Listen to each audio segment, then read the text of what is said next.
Are you dying to go on a long, life-changing backpacking trip and think, you know what? I can never find the time or money. It's just not going to happen for me. Don't get discouraged. There's a way, and I'm going to share it with you right now. Do you ever wonder how your favorite backpackers can spend so much time backpacking and not as much time working? Do you think they're getting rich on YouTube? Well, I'm going to spill the tea and let you know the real truth.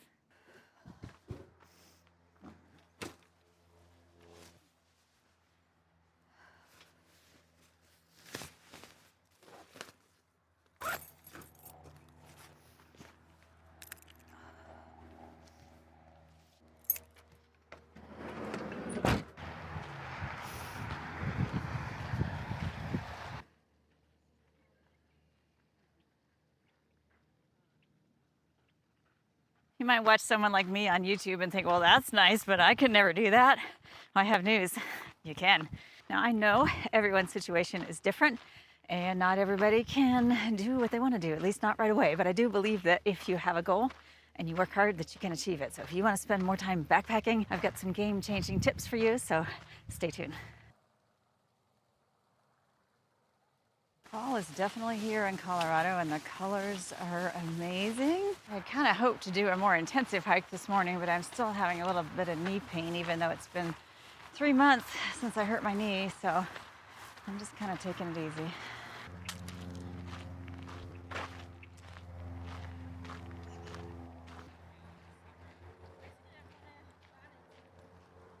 It would be pretty awesome to make a full-time living from backpacking YouTube, but the hard truth is that most people don't. I'm going to take you through some of my own personal situation and how I can afford to hike and backpack as much as I do. So let me start by telling you that I did not grow up in a wealthy family by any means. My parents were both educators and they were children of the Depression, so they were very, very frugal, to the point that I found it kind of painful at times as a kid. In hindsight, they taught me a lot of good lessons, but as a kid, your perspective is a lot different. You want what your friends have, and I just did not appreciate the sacrifices that my parents were making for me and the lessons that they were giving me. Unbeknownst to me, I didn't know I was learning a lot, but I did.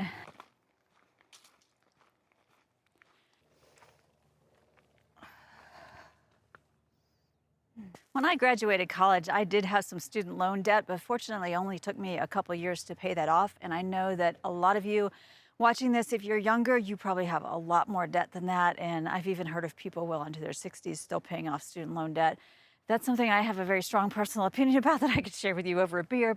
Yeah, that just can be crippling, and credit card debt can be crippling. But at the time that I was getting started in my life, I got married halfway through my senior year in college. And it wasn't too long before we started racking up debt for just everyday things. We had a car, and then we had 2 cars, and then we had furniture, and all those things that just kind of start to add up over time. And I didn't think much about it because I was always working from the time that I was 15. So I was fortunate in that area. And I just had this really big goal to kind of do better than my parents did. I really was focused on keeping up with the Joneses. And that's something that we do, right? There's just so much peer pressure, not only from friends and neighbors to keep up with what they've got, but also just commercialism of, advertisements and promotions and all those kinds of things that make everything look shiny. All those shiny objects, though, come with a price. When I set out to hike the Appalachian Trail back in 2018, I really had no clue what that was going to mean for me in terms of life-changing experiences. I thought it was going to be a 6-month trek, end to end, as smooth as can be, right? That's what we all hope for. It didn't turn out that way. But thankfully, what I had done was plan ahead. I started planning about a little over a year in advance, and I saved a ton of money. I was self-employed at the time, I still am, but I saved a lot of money. I paid down as many bills as I can, and to be honest, I had a lot of debt at the time. My husband and I did together have a lot of debt. We had kids just coming out of college, and there were a lot of expenses related to that. But I set aside the money, and then right before I left, we decided to take all that money and put it towards a credit card so that we wouldn't have as much debt when I got home. Unfortunately, as many of you know, it's easy to pay down debt and then run it right back up again. So that can really be a killer. And paying those monthly interest fees, oh my gosh, it's a lot. So after I got back from the Appalachian Trail, unfortunately, I discovered that instead of our debt being lower than I had anticipated it would be, it had actually gone up. And I had always been the one to handle the majority of the family finances. And when I left, I turned that over to my spouse. And I guess he just wasn't as good at it as I was. But it was something that we both had to face. And within about 9 months of my coming back, I discovered that he was of a mindset to opt out of the marriage. And so we ended up getting divorced. And honestly, after 32 years of marriage, that felt like the worst thing that had ever happened to me. But inside that traumatic experience, inside of all of that pain, there was a kernel of gold, literal gold, that I discovered. And that was, I was able to take some of the money that we split the proceeds from the house that we'd been in for 20 years. And I was able to pay off all of my debts. And I paid off my car. I set aside money to build out the van. It was enough money to build a modest build, as you've seen, and to travel for a while. During the divorce, as I was sorting out finances, and I thought, oh my gosh, I'm never gonna be able to live on my own, right? It was really traumatic because I had quit work, right, for the Appalachian Trail, and I was trying to get things back together and get the business going again. And financially, it felt like the end of my world, the end of retirement, all of those things. But when I realized that I could be debt-free, I made a vow to myself and I said, I'm gonna stay debt-free forever, if possible. And there's nothing wrong with strategically using debt. I did that throughout my adult life, buying things, paying them over time, using 0% financing, using money to buy a house, things like that. But there's something amazingly liberating about not having any debt at all. And of course I have monthly bills, but I don't have any credit card debt. I'm not paying anybody else interest. And I know that's really out of reach for a lot of people. It was out of reach for me until the divorce happened. And that's why I say it was just this little kernel of gold that I found in that horrible experience. In addition to becoming debt-free, there are a couple of other things that worked in my favor, and one was hiking the Appalachian Trail. I had learned to be frugal from my parents. I had learned to live a kind of minimalist lifestyle and tried to differentiate between wants and needs, right? And I grew up sailing with my family, spending summers like 2 months at a time on a little small sailboat, so I could live without a whole lot. And hiking on the Appalachian Trail and discovering that I could live with everything in my backpack for months at a time was really eye-opening. And I think that's how I was able to adapt so easily to van life. I had a little bit more stuff, a little bit more space, but still lived very simply. If I decided I wanted to buy something, if something came into the van, something else probably had to go out just to make space. As I was living minimally, I learned that I didn't need as much stuff, especially things that might wear out and break quickly. But I also learned that it's important to invest in quality. So when you buy something like a backpack, it's gonna last you for years and years and years. I had the intention of saving a lot of money while we traveled. Unfortunately, I didn't save as much as I wanted. I did save some. And so when I came to Colorado, it was difficult financially because Boulder area is one of the most expensive places in the country that you can live. And that's where we ended up. That's where Andy found a job, and eventually I went back to work. Although I didn't save as much money as I hoped to save while I was traveling, I did save money. And even after we moved to Colorado, I was able to continue saving. So I was putting away as much money as possible. And whenever I decided to do a trip like the Colorado Trail or the Trans-Catalina Trail, I budgeted and I set that money aside ahead of time. Even if you're not debt-free, you can certainly do that. You can certainly make decisions about, okay, well, how much is this going to cost me, and can I put that money away before I even start my hike? And that way you don't have that stress while you're hiking of, am I going to run out of money? Am I going to have to go home early because I can't afford this trip? You don't want that to happen. You don't want that to cloud your experience. So if you can set aside the money in advance, then that is the absolute best thing that you can do to ensure the enjoyment of a backpacking trip, especially a long trail.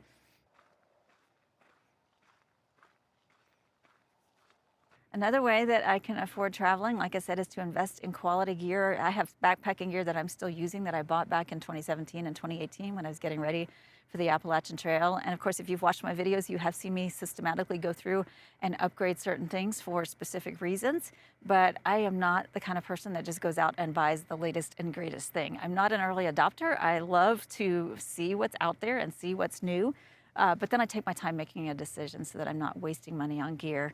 Another thing you can do is buy used gear, and I have done that. I have also sold gear. I'm actually getting ready to clean out my gear closet and sell some more stuff, so I might actually just do a video on that for you as well. When I am out backpacking, especially on a longer trip, I try to save expenses by not doing a solo shuttle, not staying in a hotel room by myself, at least not very often. Sometimes you just need that. But if you stay in a hostel, they tend to be a lot less expensive, and they have shuttles. Lots of times it's a group shuttle, so you can jump in a van with 8 other people and get to the trailhead for a very affordable cost. Even sharing food in the grocery store when you're resupplying with other hikers, partner up with somebody and be like, if we buy this, I'll buy this, we'll split it, you buy that, we'll split it, and that saves a lot of money to help you be a little bit more frugal. Also, diving into the hiker box before you go to the store when you resupply is another great way to find things for free that other people have left. Sometimes that's gear, sometimes that's repair items that you might need to fix up your stuff, a tent, a backpack, that sort of thing. Sometimes you get holes, there might be a patch kit in there, all of that kind of stuff. So just trying to be thoughtful about how you spend your money when you hike can actually reduce your expenses considerably. Now, some people have plenty of money and that's not an issue, and they want to do the gold-plated champagne hike, and that's entirely up to you. I think that's a wonderful thing if you can afford it, and if it's a special one of a lifetime trip, then have at it. But at the same time, don't break the bank to do it. Don't go into huge amounts of debt, because that debt just tends to increase. If you're paying interest on things, then everything you buy, actually, you're paying interest on. And so if you buy a new backpack and you're not sure if you want to keep it or not, and you've put it on your credit card and you're already carrying interest, that $300 and some backpack sitting there for a month or possibly 2 while you try to make up your mind is charging you interest. And when you return that, you don't get all that interest back. So being mindful of things like that and little ways that you can save money really, really adds up in the long term to help you be more financially secure and to give you the financial freedom to do things like go out on amazing backpacking trips, to do van life, and even to travel to really exceptional locations. I realize that a lot of people watching YouTube videos may just assume that the people that they're watching are somehow independently wealthy or make thousands of dollars a month on YouTube, but I can tell you that even after 7 years, I'm not. I'm lucky if I make maybe $100 on YouTube. Most of the people that are doing very well are doing brand deals and sponsorships, or they're selling courses and things like that, and I don't do any of that. I do YouTube because I love it, because I love you, and I just appreciate the connection and the community that I've built around that. With that said, it would certainly be nice to be making a little bit more money for the time and effort that goes into making YouTube videos. Sometimes it's 16 or even 20 hours that go into one video. So if you do want to support my work and my adventures, you can do that. There are links down in the description below for both Patreon and other ways that you can support me. So that's something that you can do if you really like my videos, but I am not saying that that's necessary. This channel is completely free, and I try to be as objective as possible. Honestly, I don't want to do a video about a product unless it's something that I use and love myself and I really want to tell you about. So that's where I stand on that. That's why I'm not making more money doing YouTube. And with that in mind, I've had to find other ways to support myself so that I can go out and do these backpacking trips. Some thru hikers or aspiring thru hikers sell everything they own to be able to afford to go out on a thru hike. And while that's an option, it may not work for you. But there are other ways to find financial bonuses, if you will. Maybe it's setting aside your tax return 1 year, or for a few years even. Maybe it is selling a vehicle that you don't really need and you can buy a new one when you get back to work. Maybe it's taking a bonus from your job, or taking on some extra work. Like a lot of people do night jobs, weekend jobs, just to sock away a little bit of extra money. And I honestly, when my kids were still in the house, they would do a lot of pet sitting and they'd get paid in cash. And for quite frequently, they would ask me to help out, and they offered to pay me for my time to split the earnings, if you will. And I just took that cash and I stashed it away. Pretty soon I had over $1,000 that I could put towards a thru hike. So you might have small bits of money laying around, small little windfalls coming your way that you don't even recognize as that. When they do, if you're really serious about doing a thru hike, set that money aside, put it into a separate account, and do something so that it doesn't slip through your fingers. One other way to find some extra money to thru hike or take a big adventure trip is to check out all the subscriptions that you're paying for every month and either reevaluate, say it's your cable bill, do you really need all those channels? Can you get a better package? Or maybe it's something that you don't even need at all. Maybe you're just paying a monthly fee for software that you don't use anymore, or who knows what it might be. We are a subscription nation at this point, so if you can find a way to cut some of those costs and save some money, then you can just put that right towards your hike. I work a part-time job and I also do a little bit of freelance work, so that's great for me because I can kind of start and stop that. Thankfully, my employer has a wonderful program where I can take leave for up to 12 weeks a year. I have to do that in 2 stints. I can't do it like a week here and a week there, but that allows me to take 2 nice long thru hikes if I want to. I know a lot of other people do seasonal work, so if you love being outdoors, you can maybe work at a ski resort, work at an outfitter just in the summer during their peak season, things like that. Being a travel nurse or being a travel dietitian, I know a few folks who do that. And that's great because you can go somewhere and can work for 3 or 6 months or so, save up a ton of money, especially if you don't have a lot of debt. And then you can go off and hike. And then when you come back, you can pick up another job, and you can do that actually all over the country. So that sounds really appealing. And I think if I was younger, maybe I would do that instead of jumping into a corporate career. I honestly didn't mind working my butt off when I was in corporate because I was being paid well. But at the same time, it was really grueling, and it definitely took a toll on me just in terms of my mental health. And so I don't make as much now by any means, and I'm not fully retired. I'm just kind of 1 foot in retirement, I guess you would say. But I am so much happier, and I have such a more balanced life that I am really, really thrilled that I took a chance to take that Appalachian Trail hike.